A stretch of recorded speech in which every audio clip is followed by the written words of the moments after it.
this is all in the name, I just want to make sure the light, it's all in the name of learning, so. Okay.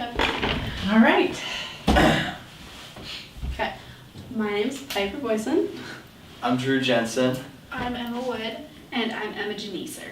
And our project was doing the Camp Courageous Butterfly Garden.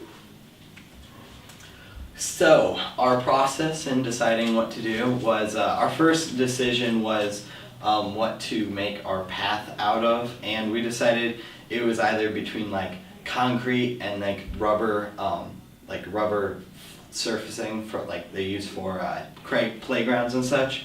And so we decided to use the rubber surfacing since the Camp Courageous campers are gonna have more brittle bones since they cannot, since they don't walk on it as much. And my little brother fell out of his chair and broke his leg, like a full fracture through his whole leg.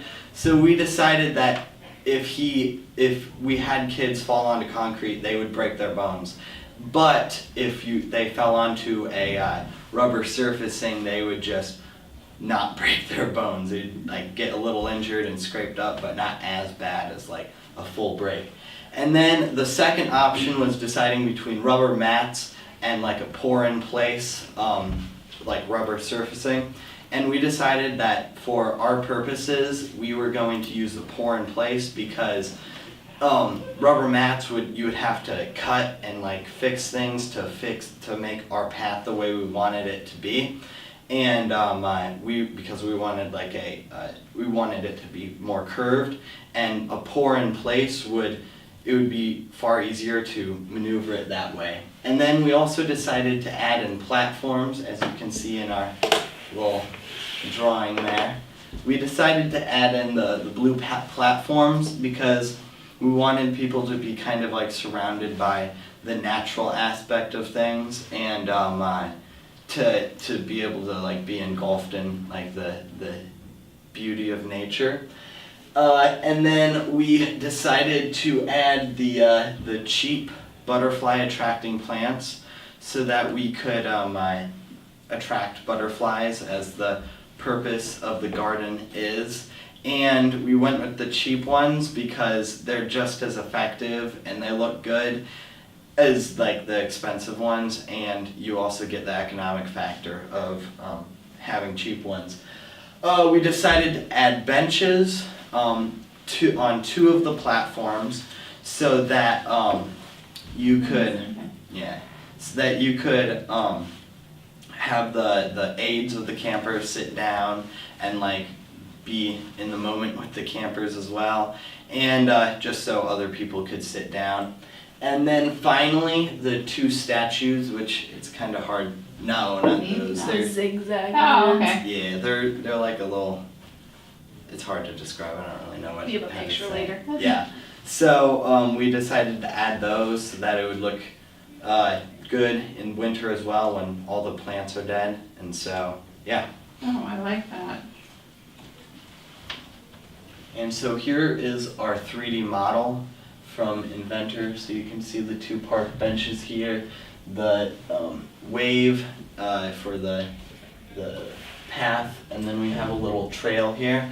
We were gonna make this a dirt trail for like more immersion, and then we have ramps on each of the platforms because they needed to be slightly raised, and then these represent the two butterfly things. So yeah. So the next thing we did was chose the plants that we were going to place in the garden, and we chose a variety of plants. The little blue stem is a native prairie plant that's fairly cheap, and we were planning on having that go in like stripes along the two sides because it's not very distracting. It fits in well, and then obviously milkweed is essential to like the monarch's life cycle, so we decided to have some patches of that. And then for flowers, we went with marigolds, zinnia, butterfly bush, and purple cone flowers because they're all fairly cheap and beautiful.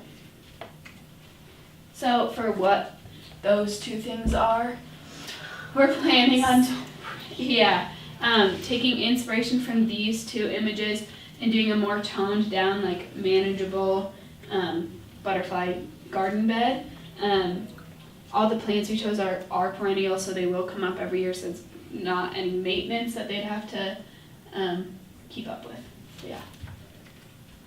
For the garden decor, like what you said earlier, we're gonna have 2 benches out in the open platforms so people can, sit, relax, like counselors, enjoy nature, be around all the butterflies and different flowers.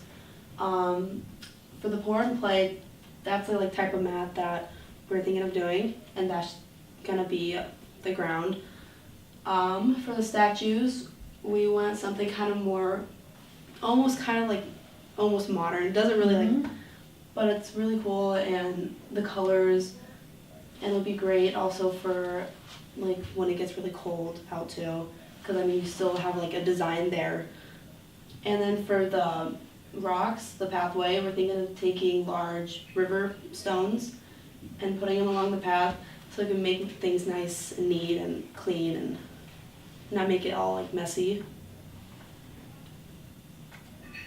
So additionally, on each of the platforms are going to have one sign off to the side of each of the platforms that either has tells the life cycle of a butterfly, or the different types of native butterflies, the different types of plants we have, or since it's looking out to the lake, you could either even have a lake cycle educational sign. For the cost, we're gonna have for the landscaping $7,000 around that, and the pour and play around $8,000, and the statues $200 for 2 of them, and for the benches $200 for 2 of them as well. And for 4 signs, it'd be $400, but they're $100 each, and the total will be around $15,800. For financing, we decided that we want to go to local businesses and ask for donations. If they could donate, plants, flowers, any tools, anything for installation. Also, if they would like to volunteer for that as well. Thank you for your time. Yeah, so cute. So when you go back to the cost, where did you guys get those cost estimates? Yeah, that one. All that, Yeah, well, we went onto the pour and play website for that one, and just we went onto multiple different landscaping websites. However, we got around $3 to $4 per square foot of landscaping, I think. But I think ours would be cheaper because we specifically looked up just flowers, and also to cut down the cost too, the rest of the areas will be mulched, and then these kind of awkward little circle things will just be patches of flowers. And obviously mulch is cheaper than plants, so that'll cut down the cost even more. So that is probably on the higher estimated for landscaping. well, you guys can sit if you want. Take off the recording too. No, that was, you guys